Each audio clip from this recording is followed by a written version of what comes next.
As we are returning back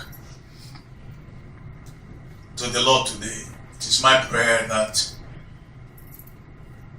every form of iniquity in our lives will drop off us. Amen. In the name of Jesus. Amen. Please remember what the scripture says. In the book of Habakkuk chapter 1, I believe in verse 13, it says the eyes of the Lord, they are too pure. They can't behold it. You have a purer eyes. Thou canst look upon iniquity. His eyes are too pure. So, as we are trekking back home. Because if we want him to welcome us, before we get to the gates of pearly gates, the throne of grace, we must drop them off. Thou shalt put away. Where you get lost. You get lost. Because by the time I get there, the secretary of heaven is waiting for me, Peter. He won't let me in if I'm still carrying any baggage.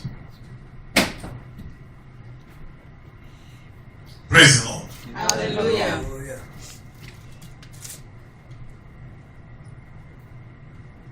The Holy Spirit will empower us for a sanctified life. Amen. There are just some things that you won't find in heaven. You won't find them there. And please listen to me very carefully, please.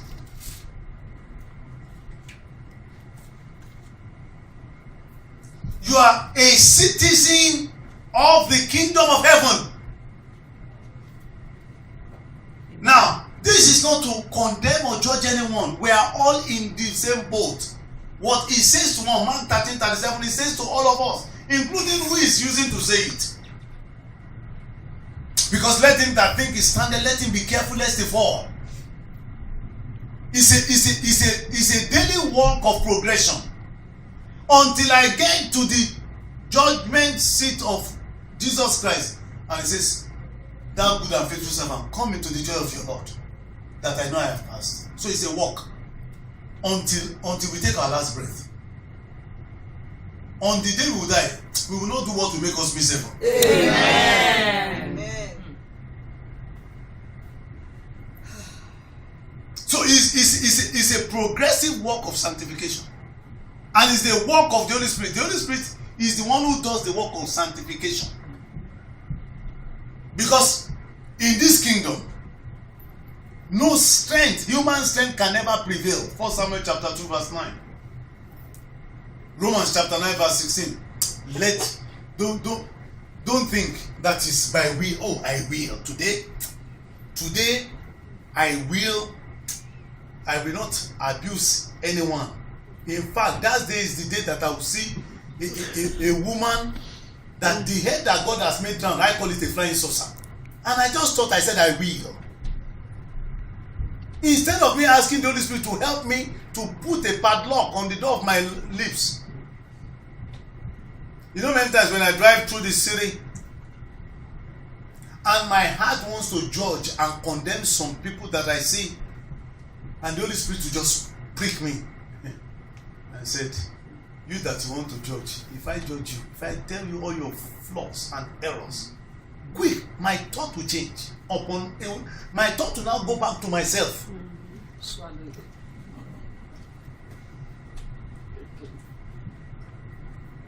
Praise the Lord. Hallelujah.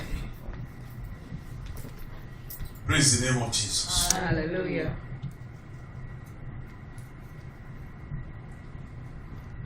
So these two pillars that we want to discuss this morning,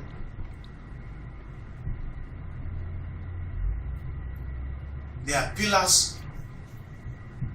You know, can you imagine if I'm standing like this now? I think I will not be able to stand very well. I may fall. Yes or no? Unless they give me something to, let's say my leg has been cut, maybe I have a prosthetic leg or something, you know. So, pillar 1 is the pillar of tithing. Pillar 2 is the pillar of offerings. Upon these two pillars,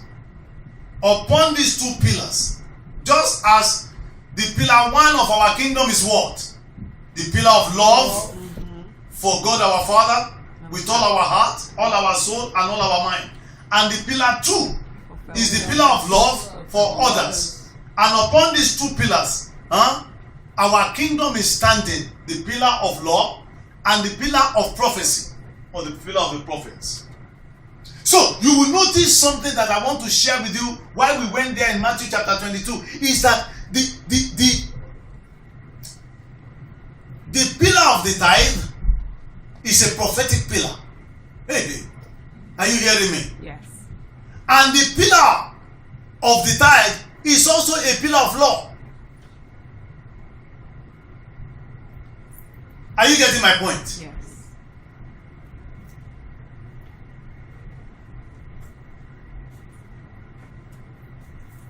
I hear some very nuanced teaching by one fella.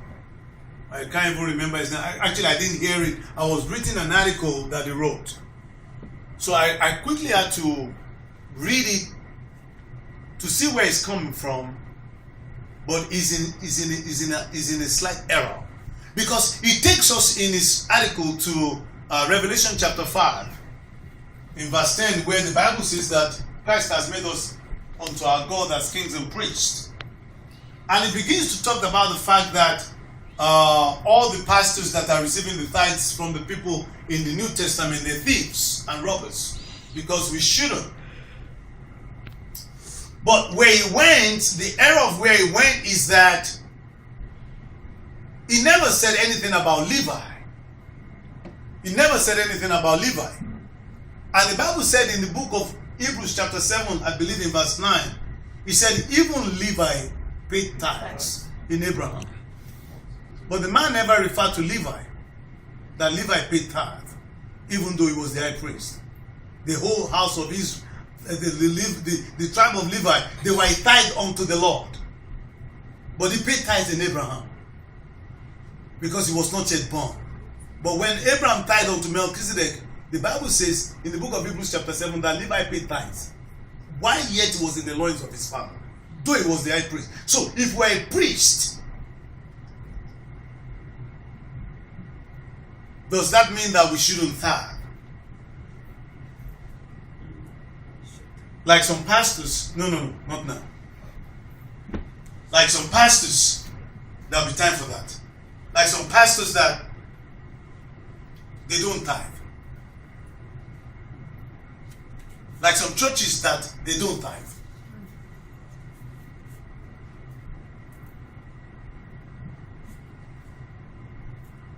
I'll get to that in a minute. Please understand something, please, this morning, that the subject of tithing and giving of offerings, though this is the law and prophets of prosperity in terms of material things, but it is not the critical factor. It's not a critical factor. It's a principle that must be executed, but it's not the critical factor that defines and determines actually our prosperity. It's a very important aspect of it. We're instructed and commanded to do it, but I tell you, a greater thing, and that is being my focus during this seminar, that we need to really focus on, is our heart. Minus your heart, no matter if you're making $1 million every month or every week, and you bring into this church $100,000 every Sunday, but if your heart is not in, if it's not a relationship of love, because listen to me, how can two people work together if they are not in agreement? If you are not in agreement with God, God doesn't need your tithes. God is not asking for tithes from the people that are not in His kingdom today. Because they are not in His kingdom, they are not in relationship with Him. God is not demanding of Blow Joe, or Hosea on the street who is not born again. God is only demanding this of the born again, those who are in His kingdom, because once you come into the kingdom of God, you enter into covenant with God, and God becomes your total caretaker. Amen. Your tithe regardless.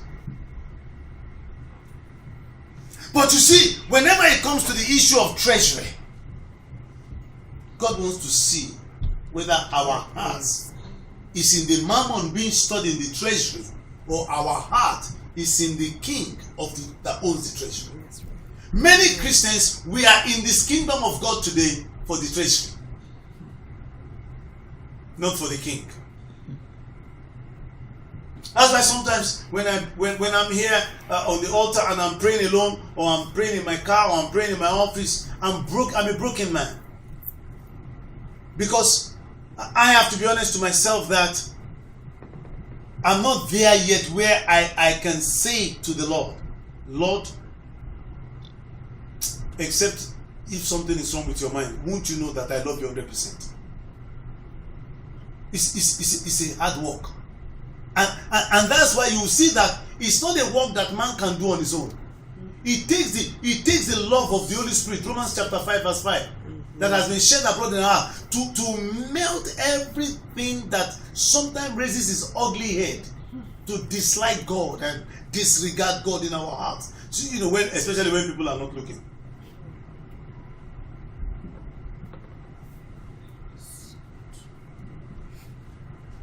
I said something yesterday, and the person I was talking to said to me, Pastor, I'm very sure you can't speak like this in public. I said, I can't. You can imagine. When you look at somebody's, I say some things sometimes just like I'm joking, but they're terrible. They're not the best. Praise the Lord. Hallelujah. And God is still working on me. Amen. I haven't arrived yet. I'm still a young boy. Just started on this journey. But I know I will make it. Amen. At the end, my righteousness will speak. Amen. Praise the name of Jesus. Amen. So I'm not standing here like I'm all that with the two shoes. I'm so perfect and you are all bad folks. No, you are not all bad folks. We're all work in progress. We're in God's factory. And it's chiseling. Some of us is nailing. Some of us is sandpapering. Some of us we are being painted. Some of us we are close to the show glass. Some of us, in fact, they just brought us in from the forest. Hallelujah.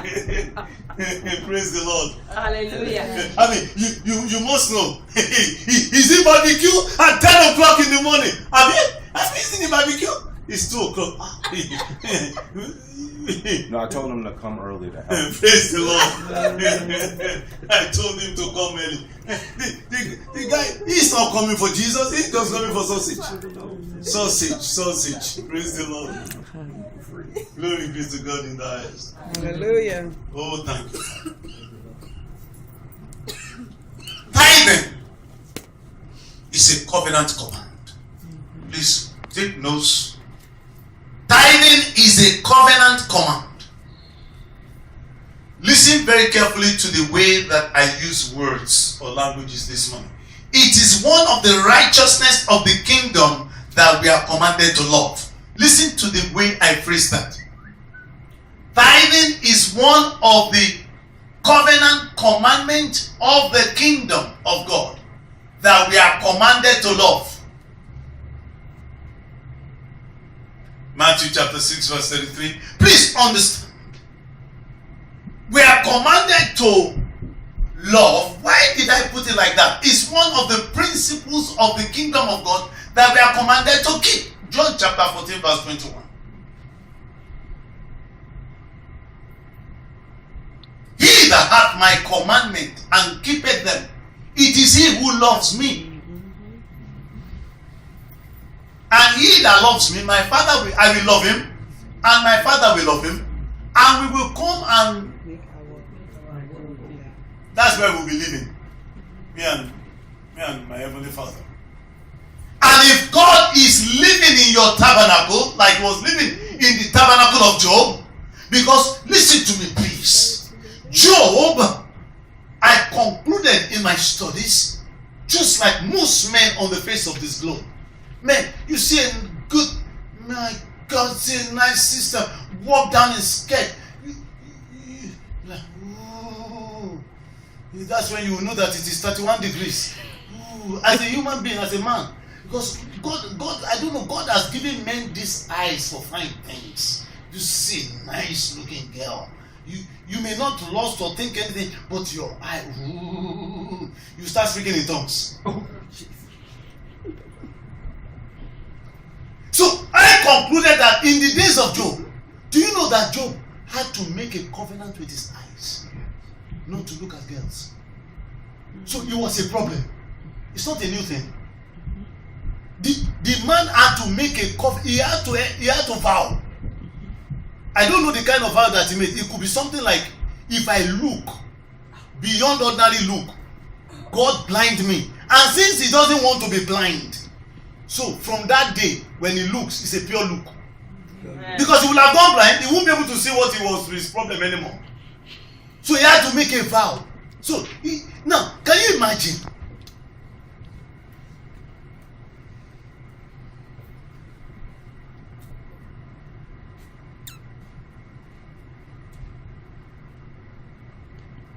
And the Bible says in the book of Job chapter 1, you may want to turn there with me, please.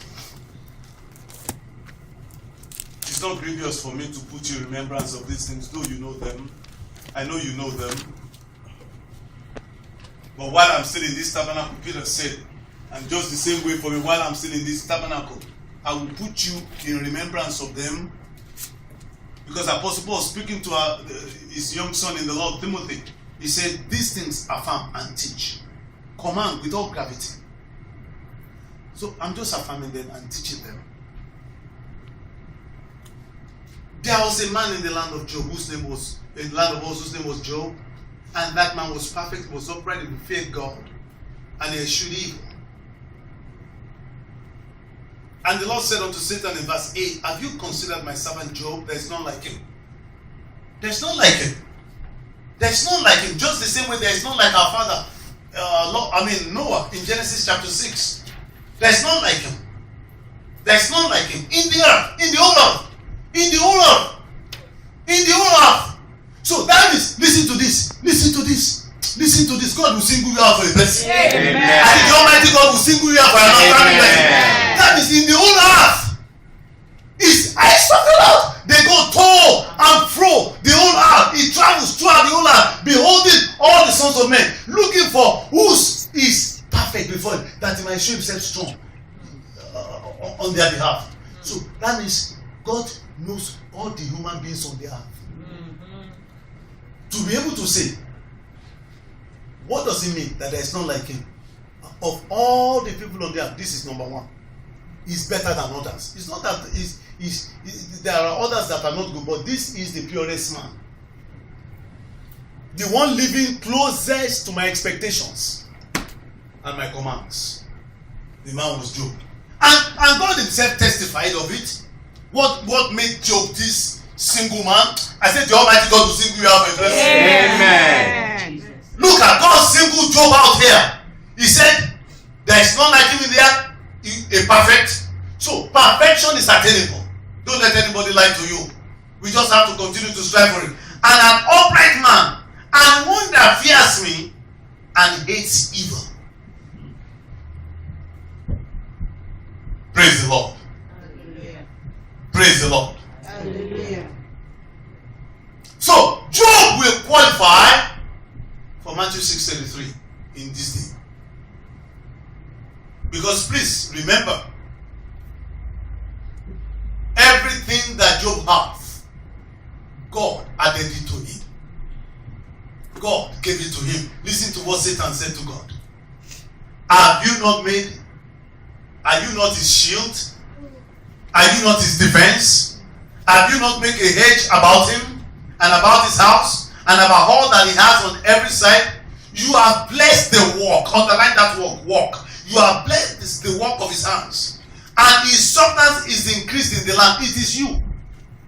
And today we won't talk about work. We'll talk about it at all the times. But that's why I said to you earlier, anyone who is idle and lazy in the kingdom of God, forget about prosperity, you'll be poor, period. Because you are just a waste of space in the kingdom. You're just a lazy person in the kingdom. And God doesn't bless lazy people because you must do something for God to bless.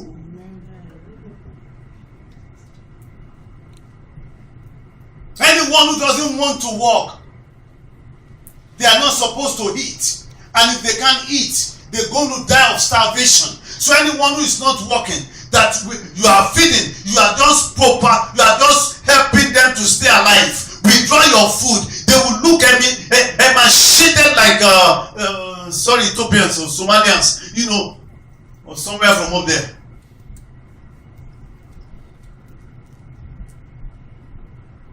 Because if man doesn't eat, the man will go out.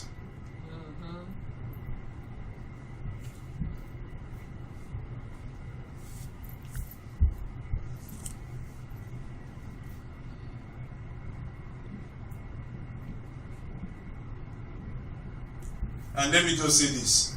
And the man who eats, can you imagine? When during the barbecue is going on today now, you eat so much. And some of you, I know that you are fasting so that you can consume a lot. But listen to me. You better be ready to give out some money.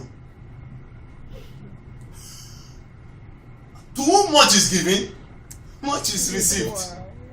Because if you eat, can you imagine if you eat and nothing comes out? Oh my goodness. I give you 3 or 4 or 5 days. You may end up in surgery ward. Or maybe, because what happens is that when you don't give out anything, it turns to acid. And it will eat up your stomach. Food turns to acid in our stomach. You will have ulcer. That's why a man who doesn't have anybody that they give anything to, who doesn't have anybody, I mean, you are a dead man. You are living dead. Praise the Lord. Hallelujah.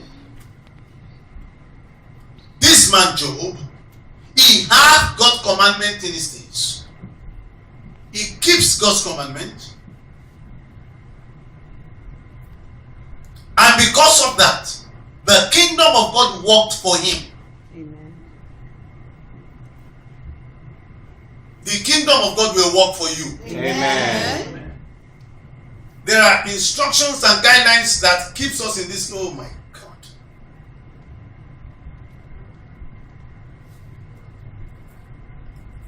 If we don't do what we are commanded in the kingdom of God, the material well-being that the King, our Lord Jesus Christ, provides for us, for his citizens, we will not get them.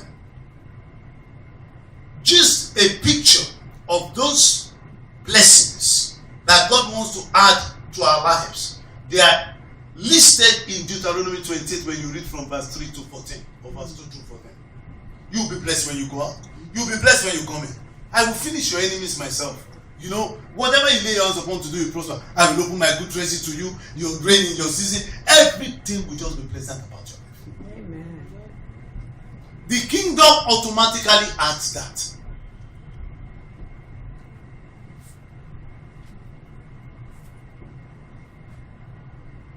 That's why our Lord Jesus Christ, the mother said concerning him, he says, whatever the king asks you to do them. And you get what you are looking for. Amen. Listen to what he asked them to do at the wedding in Cana. He asked them to put water in the pot. You are saying today that you need money. You need the windows of heaven to open over you. You need favor. You need this, you need that, you need that. And God says to you, I want you to love me first with all your heart. Proverbs 23:26. My son, give me your heart. And then I want you to receive my word and hide it in your heart. And then I want you to put away iniquity far from your tabernacle. And then come and take your place beside me. Listen to me. Listen to this. Listen to this. Listen to this. Not until Jesus Christ died for iniquity, he was not restored back to glory. Jesus Christ of Nazareth. In fact, when he became sin, God forsook him. He said, who is your father? I'm not your father. God covered Jesus with horror of darkness in the space of 6 hours. The Bible says such a darkness that the heart has never seen before covered Jesus. His eyes are too pure to even look at Jesus when Jesus became sin until he went to hell. I don't know you. You are not my son anymore. You are a sinner now. You are not my son. Don't call me your father. Father. Laba Sabachthani. Who have I forsaken him? Who is your Laba Sabachthani? Who are you calling? Who are you speaking Latin to? I'm not your father. You are a sinner. And every sinner is the children of the devil. So go to your father, the devil. So he had to go to his father, the devil, at that point. But because he was doing it for us, when he got there, when they were trying to grab him, he said, "No, I don't know you people." He started fighting them. The Holy Spirit had to go there and help him. The Holy Spirit will help us. Amen. The Holy Spirit that helped Jesus to be able to now turn the tables on Satan and all the host of devils in hell. That Holy Spirit will help us while we are still living to turn the tables on Satan. Amen. Because it takes the power of the Holy Spirit. Without the power of the Holy Spirit, Jesus will still be in hell. That's what we were praying for last night. The power that raised him up from the dead. He was in the region of the dead, well bound. They were gnashing their teeth. The pangs of death was upon them, pains, all kind. Man, I tell you, man, let's go for pure life. Amen. All this prosperity. Let's even shoot for pure life first. Because when you are pure, you know, it even sound very close to pure prosperity. Pure prosperity. So when we are pure, it's not far from prospering. Praise the Lord. Hallelujah. I mean, though we know that his case is different, or was different, because when now he died as an offering for sin, after God has forsaken him,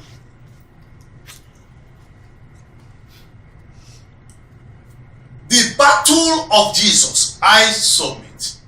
I was not there physically. I know that it was there for me. According to Colossians chapter 2, reading from verse 11 through 15, he made an open show of them in verse 15, triumphing over them in it. I believe that battle was 6 hours. I believe it was a battle of 6 hours. Gross darkness covered him. He was there fighting. And then he won the war. And when he won the war, the first thing he did now was to chain all the devils in everlasting chains of darkness until the day of judgment. The book of Jude, verse 6. And then he now went to all the saints that have been held bound. He now preached the gospel to them. He now offered them salvation. And they accepted it. Bible said he led captivity captive. That means he led free. He led free those who have been held captive by Satan in hell. Those were the things he was doing for the second day. And then the third day, he rose again from the dead. He rose again from the dead. And then he was around town, I think for 40 days or so. With many infallible proofs. Telling them what just happened. And many believed on him.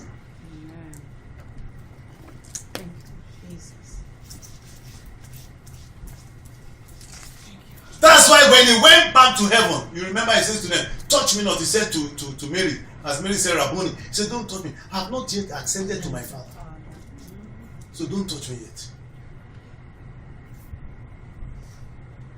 He now sat down upon the throne of glory, where Jesus Christ himself, our eternal high priest, the same way Aaron would take the blood of goats and bulls and all the sacrifice blood into the tabernacles of Moses, tabernacle of Moses that was made with hands, and sprinkle the whole tabernacle and the vessels of the tabernacle with blood, because without the shedding of blood and the sprinkling of the blood, nothing is made clean. The same way Aaron would do it and clean all the vessels of the sanctuary.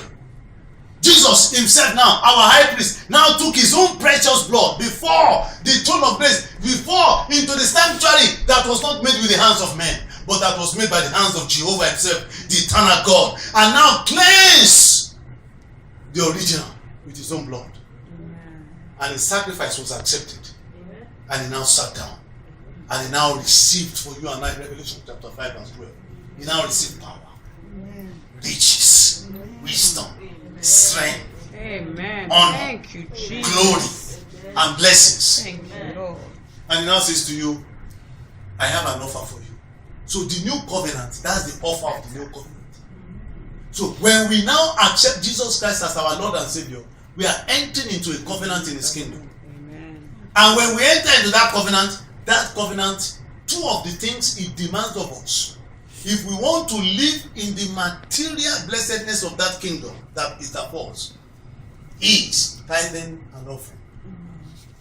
Jesus Christ one day was sitting in the temple and people were bringing offerings.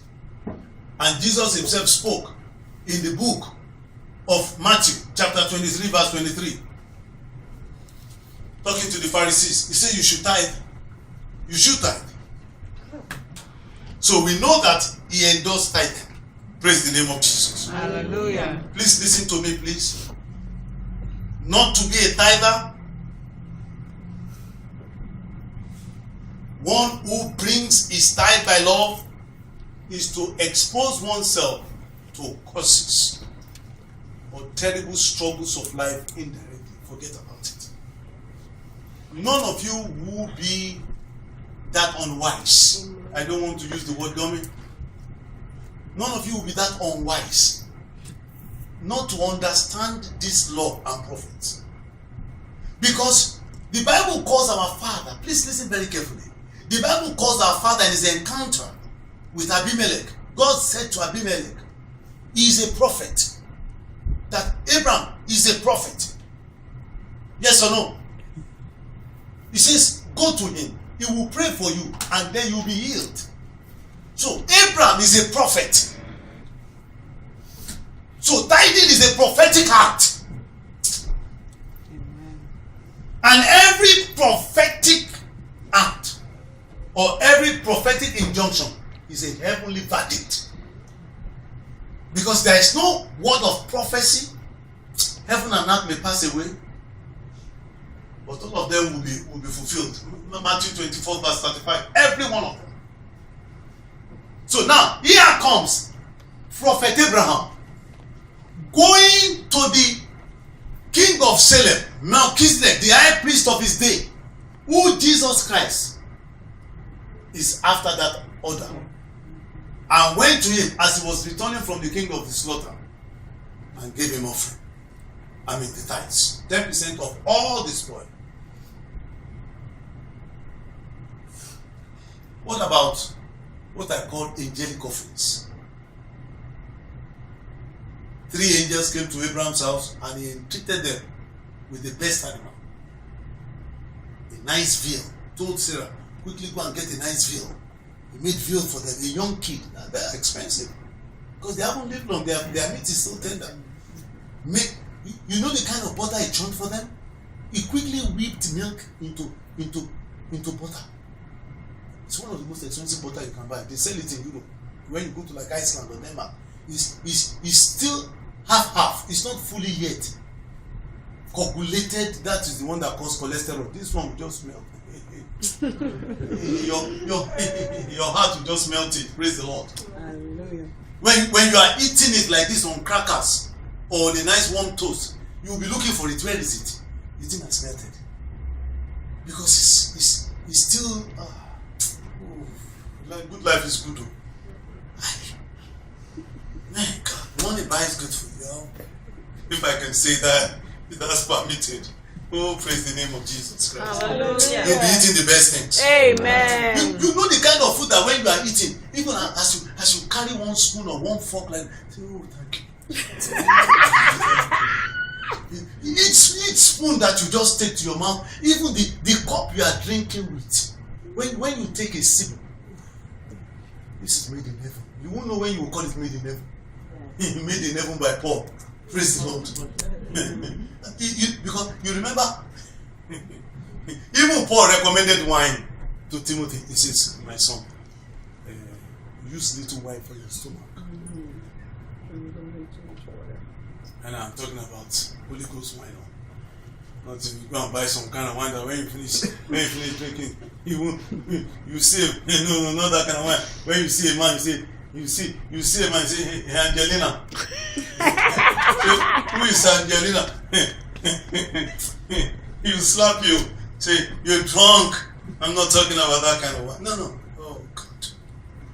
The Almighty God will bless you. Amen. The Almighty God will strengthen you. Amen. Let's stop this session here. We'll do a second session. Precious Father, we thank you. Thank you, Lord. We give you all the glory and praise. Yes, Lord. In Jesus' precious name. Amen. Amen.